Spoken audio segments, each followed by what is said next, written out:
In this video, we'll learn to express one quantity as a percentage of another. This links to expressing one quantity as a fraction of another. So if you haven't watched that first, I suggest that you do that before watching this one.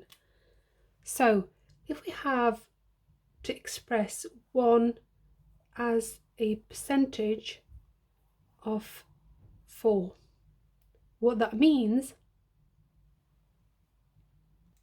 is that we're going to do 1 out of 4, which is as a decimal, that is 0.25, so a quarter. Now that is to 0.25, which is 25%.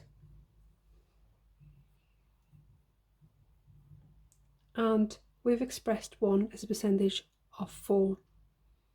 25%, as you can see, is like 25 pence in a pound. So you can look at the 2 digits after the decimal point, and that would be the percentage. So 9 as a percentage of 18, for example. That is 9 out of 18. So 9 divided by 18 gives us 0.5, which is 50%. So if there is only 1 digit after the decimal point, you can add the second one, and that would be always 0 if it's missing. So then we have 50%, but we also know that 0.5 is equal to 50%. So looking at a few more examples, we've got to express 12 as a percentage of 15.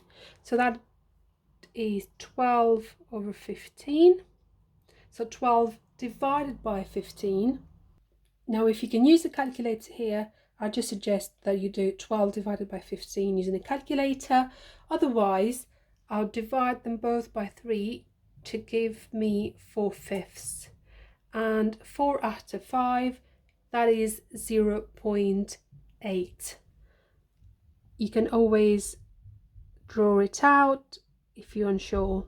So 5 equal parts, and you take in 4 of them. So 0 to 1, that would be 0.2, 0.4, then 0.6, 0.8.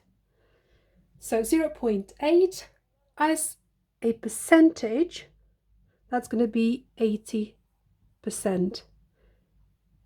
We've said we're looking at the 2 digits after the decimal point, and if that's missing, we can add a 0, so 80%.